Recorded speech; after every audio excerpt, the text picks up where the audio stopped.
नमस्कार दोस्तों, स्वागत है आपका अपने YouTube चैनल पर जिसका नाम है DDVRG। दोस्तों, इस चैनल पर हम राजस्थान की कला और संस्कृति जो है उसकी चर्चा कर रहे हैं और कला और संस्कृति के अंतर्गत दुर्गों का सिरमौर, दुर्गाधिराज, चित्तौड़गढ़ दुर्ग जो है उसकी चर्चा हम आपके साथ कर रहे हैं। काफ़ी चर्चा इस दुर्ग के संबंध में हम आपके साथ कर चुके हैं। अभी इस दुर्ग से संबंधित शौर्य की गाथाएं, वीरता की गाथाएं, बलिदान की, त्याग की, जोहर की, केसरिया की यानी साका जो है उसकी चर्चा हम आपके साथ करेंगे। साके जो हैं इस दुर्ग में हुए हैं तीन साके हुए हैं। पहला साका हुआ था 1303 ईस्वी में, तो ये राजस्थान का दूसरा साका है। पहला साका राजस्थान का जो हुआ था रणथंभौर दुर्ग में 1301 ईस्वी में, ठीक है। 1303 ईस्वी में साका हुआ पहला, अलाउद्दीन खिलजी और सामने थे रावल रतन सिंह। अलाउद्दीन खिलजी और पद्मिनी और रावल रतन सिंह के बारे में चर्चाएं आप शायद मेरे विचार से बहुत सुन चुके होंगे। फिल्म भी बनी हुई है, हालांकि फिल्म में जो घटनाएं हैं वो पूरी अच्छी तरह से इतिहास के अनुसार नहीं बताई हुई है, ठीक है। दूसरा साका हुआ था 5 मार्च 1535 में, बहादुर शाह के काल में। उसके बाद हुआ था तीसरा साका 1568 ईस्वी में, तीसरा साका, और वो हुआ था अकबर के कारण, ठीक है। तो आज हम आपके साथ जो पहला साका है उसकी विस्तार से चर्चा करने के लिए आपके साथ उपस्थित हुए हैं, ठीक है। तो यदि आप चैनल पर नए हैं तो सब्सक्राइब करें, वीडियो को लाइक करें, कमेंट करें, शेयर करें, वीडियो कैसा लगा जरूर बताने का श्रम करें, ठीक है। एक कहानी के रूप में इस बात को मैं आपके सामने प्रस्तुत करने का प्रयास कर रहा हूं। ध्यान से सुने, समझे। देखो, प्रथम साका है उसकी चर्चा हम आपके साथ कर रहे हैं। ये साका हुआ था 1303 ईस्वी में। कब हुआ था? 1303 ईस्वी में। कराने वाला कौन था? अलाउद्दीन खिलजी। इस साके को कराने वाला कौन था? अलाउद्दीन खिलजी था, ठीक है। अलाउद्दीन खिलजी जो था उससे एक नीति थी साम्राज्य विस्तार की नीति, कि साम्राज्य जो उसका है उसको बढ़ाना है। इतिहास में यह बात लिखी हुई है कि साम्राज्य विस्तार की नीति के कारण उसने चित्तौड़गढ़ दुर्ग पर क्या किया था? आक्रमण किया था, और आक्रमण करने के कारण ये साका जो है इसको अंजाम मिला था। दूसरा भी कारण है, किंवदंतियों में कह सकते हो कि रानी पद्मिनी पर मोहित होना, यह भी बताया जाता है। चलो, वो अलग बात है, पर हम इस बात की चर्चा करेंगे कि साम्राज्यवादी विस्तार नीति के अंतर्गत उसने चित्तौड़गढ़ दुर्ग पर क्या किया था? आक्रमण किया था। और 28 जनवरी 1303 को वो चित्तौड़गढ़ दुर्ग पर अपना अधिकार करने के लिए रवाना हो गया था, ठीक है। और चित्तौड़गढ़ दुर्ग के पास पहुंचा। गंभीरी और बेड़च जो नदियां हैं जिनका संगम स्थल है, उस संगम स्थल के पास एक चित्तौड़ी नामक डूंगरी है। उस डूंगरी के पास उसने अपना डेरा डाल दिया, कह सकते हो अपना शिविर लगाया, ठीक है। और जो चित्तौड़गढ़ दुर्ग था उसके चारों ओर क्या लगा दिया था? उसने घेरा लगा दिया। घेरा मतलब पहरेदारी। और ये घेरा चला था लगभग 8 महीने। 8 महीने तक ये घेरा चला था, और 8 महीने के दौरान कुंभलगढ़ का एक शिलालेख है, कुंभलगढ़ का एक शिलालेख है। उस शिलालेख से पता ये चलता है कि इस 8 महीने के दौरान छोटे छोटे बहुत सारे युद्ध हुए, और इस छोटे छोटे युद्धों में सिसोदा के सामंत थे लक्ष्मण सिंह। सिसोदा के सामंत कौन थे? लक्ष्मण सिंह। उनके पुत्र थे 7। वो 7 पुत्रों के साथ किले की रक्षा करते हुए इन छोटे छोटे युद्धों में क्या हुए थे? वीर गति को प्राप्त हो गए थे, ठीक है। अब क्या हुआ कि 8 महीने के दौरान सारी की सारी किलें जो है अंदर जो चल रही थी किले के अंदर, वो बाधित हो गई। मतलब खाने की समस्या हो गई, पीने की समस्या हो गई। तो अंदर रावल रतन सिंह जो राजा थे उनको लगा कि भाई अंदर भूखे मरने से अच्छा है कि लड़ाई करके मरे, ठीक है। तो चारों तरफ सर्वनाश नजर आने लग गया उनको कि भाई अंदर भी मरना ही है, ठीक है।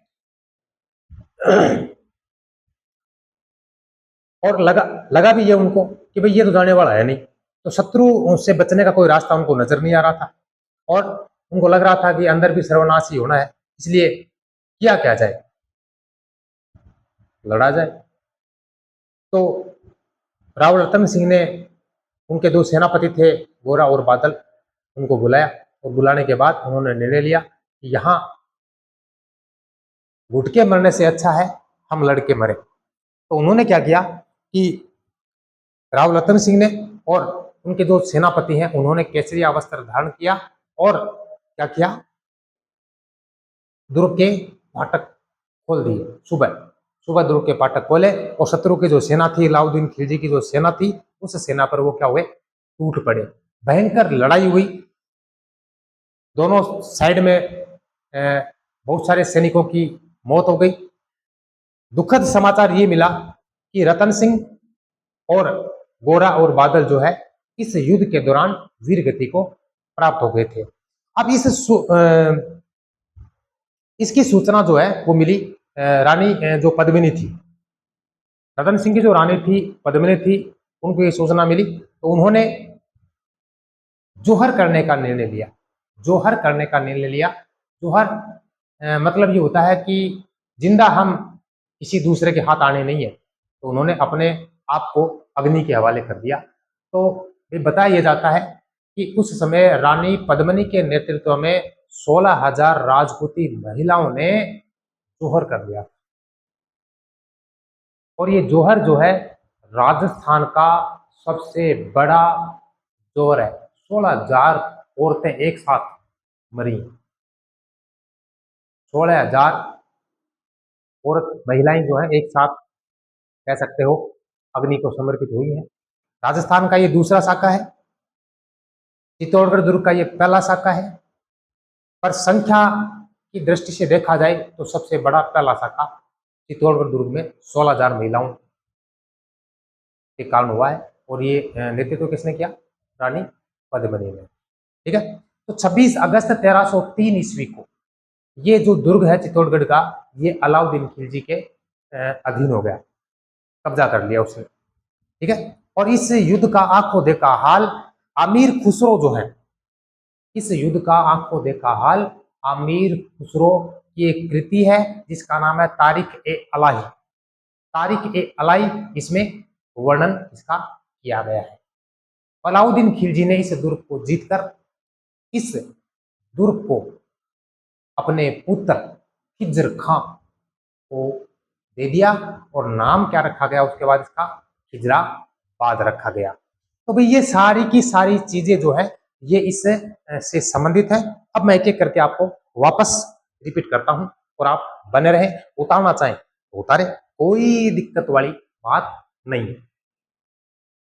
चित्तौड़गढ़ दुर्ग का पहला शाखा,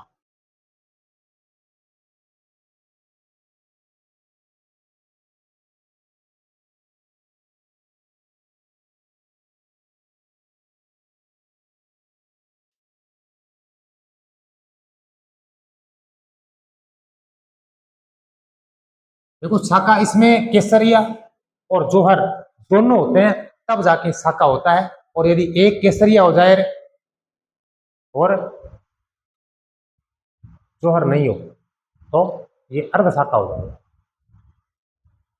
ठीक है, चित्तौड़गढ़ दुर्ग का पहला शाखा आज हम चर्चा कर रहे हैं इसकी। कब हुआ,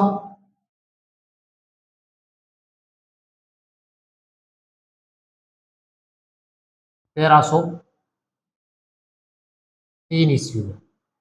किसने करवाया, तो अलाउद्दीन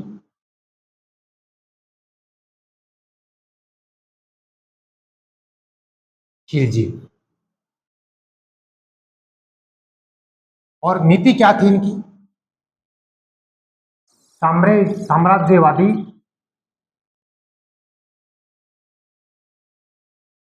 विस्तार नीति। साम्राज्य को विस्तार करने के लिए इन्होंने क्या किया था, चित्तौड़गढ़ दुर्ग पर आक्रमण किया था। और बात करें तो 28 जनवरी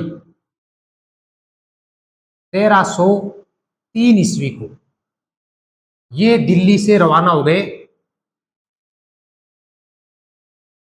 इस पर आक्रमण करने के लिए, चित्तौड़गढ़ दुर्ग पर आक्रमण करने के लिए दिल्ली से रवाना हो गए।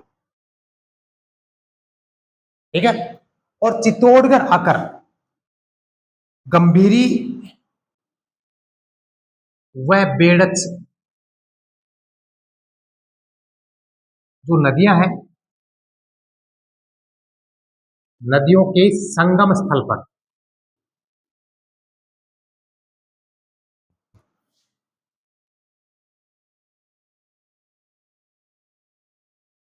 एक चित्तौड़ी नामक डूंगरी है,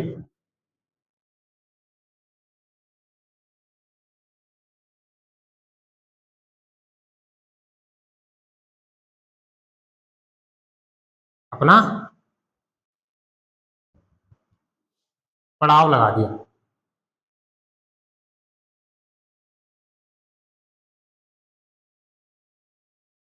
28 जनवरी को चले दिल्ली से चित्तौड़गढ़ पर आक्रमण करने के लिए। गंभीरी व बेड़च नदियां जो है, जो चित्तौड़गढ़ के पास ही है, इसके संगम स्थान पर एक चित्तौड़ी डूंगरी है। इस पर क्या किया इन्होंने, अपना घेरा कह सकते हो, अपना पड़ाव डाल दिया। ठीक है।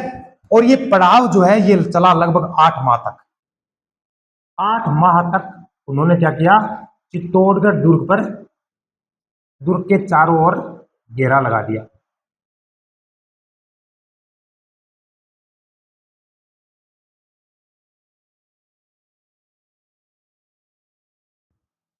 चित्तौड़गढ़ दुर्ग के चारों ओर क्या कर दिया इन्होंने, घेरा लगा दिया। एक शिलालेख है, उसका नाम है कुंभलगढ़ शिलालेख। कुंभलगढ़ शिलालेख। इस शिलालेख से पता ये चलता है कि इस 8 महीने के दौरान छोटे छोटे क्या होते गए, युद्ध होते गए, लड़ाई होती गई है, छोटे छोटे क्या हुए इसमें, युद्ध हुए। 8 महीने जो शिविर जो लगाया, जो चित्तौड़गढ़ दुर्ग के चारों ओर घेरा लगा लिया, इस 8 महीने के दौरान छोटे छोटे क्या हुए, युद्ध हो गए। और इस युद्ध के दौरान, इन छोटे छोटे युद्धों के दौरान सिसोदा के सामंत, सिसोदा के सामंत लक्ष्मण सिंह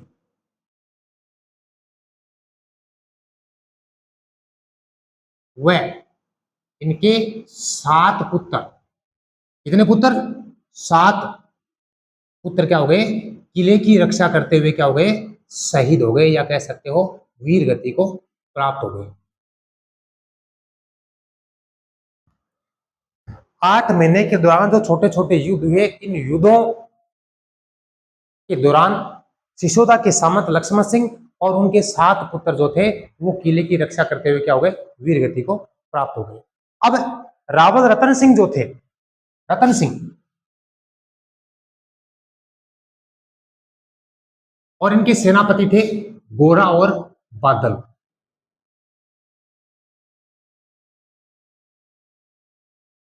इनको लगा कि भाई अब बचने का कोई रास्ता नहीं है, भी अंदर घुट घुट के मरने से अच्छा है कि आप क्या करें,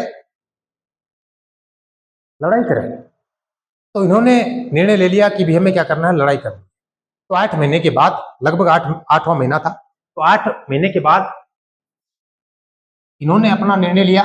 इन्होंने फिर क्या किया, केसरिया धारण किया, केसरिया वस्त्र धारण किया, मतलब लड़ाई लड़नी है, मरना है, मारना है, केसरिया वस्त्र क्या कर लिया, धारण किया,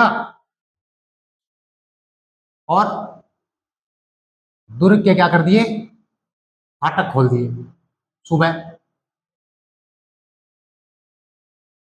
और सेना पर, शत्रु सेना पर क्या पड़े, टूट, शत्रु सेना पर टूट पड़े, लड़ाई चालू कर दी सुबह।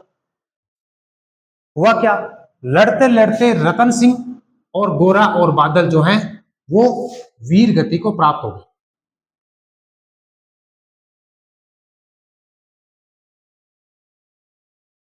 लड़ते लड़ते रतन सिंह और जो है गोरा और बादल हैं, ये वीर गति को क्या हो गए, प्राप्त हो गए। अब ये सूचना किसको मिली, रतन सिंह की जो रानी थी,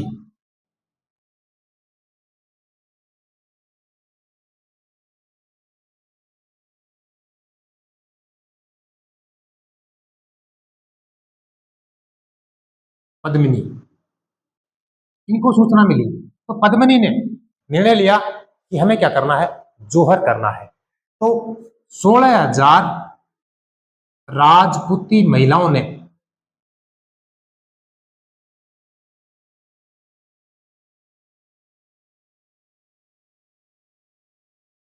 16,000 राजपूती महिलाओं ने पद्मिनी, जो रावल रतन सिंह की पत्नी थी, रानी थी, इस पद्मिनी के नेतृत्व में 16,000 राजपूती महिलाओं ने क्या कर लिया, जोहर कर लिया। जोहर का मतलब जानते हो क्या, अपने आप को अग्नि को समर्पित कर दिया, अग्नि को समर्पित।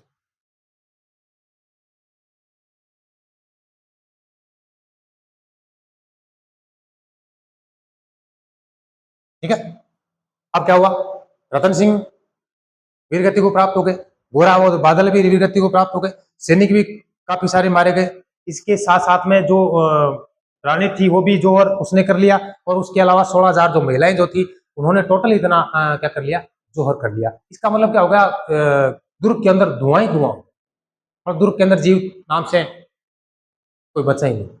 अब किसके दिन होना है, तो ये 26 अगस्त 1303 ईस्वी को, 26 अगस्त 1303 ईस्वी को ये हो गया अलाउद्दीन खिलजी के अधीन।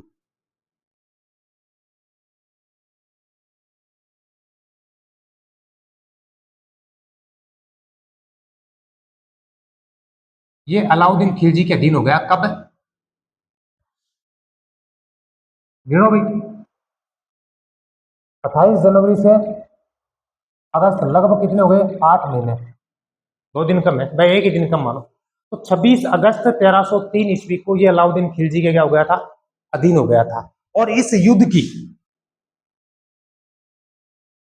युद्ध का आंखों देखा हाल,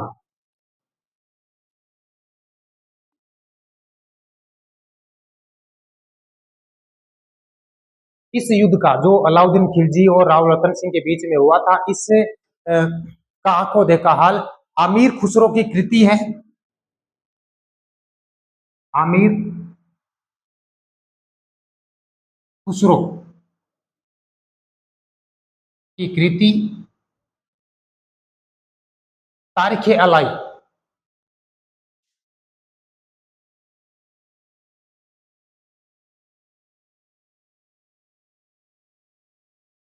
इसमें वर्णन किया गया है। इसकी कृति है आमिर खुसरो की, आमिर खुसरो की कृति है तारीख अलाई, इसमें क्या किया गया है, इसका वर्णन किया गया है। ठीक है। दुर्ग को जीतने के बाद,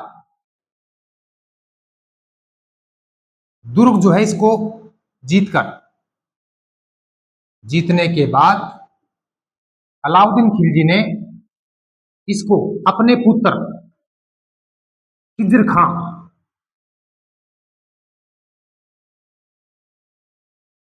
को सौंप दिया।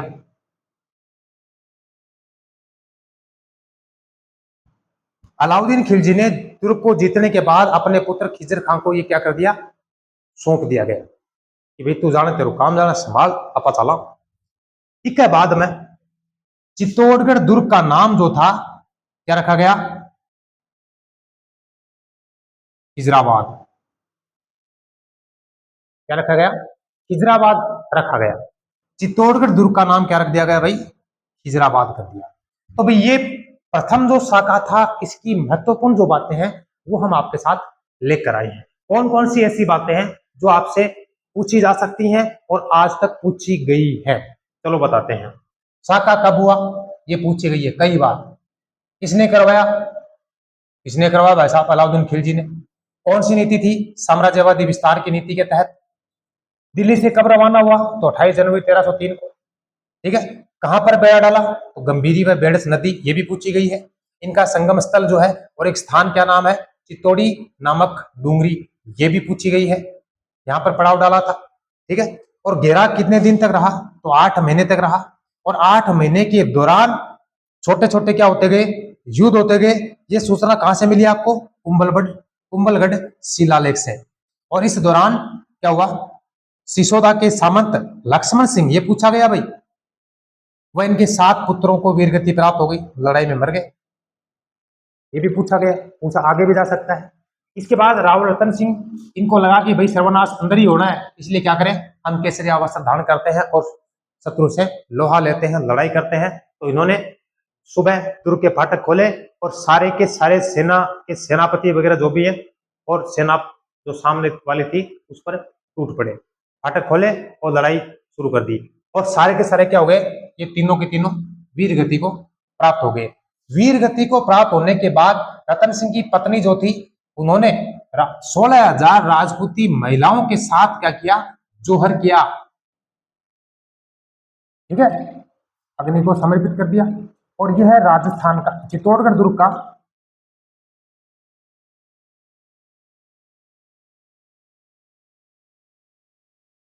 पहला साका है, राजस्थान का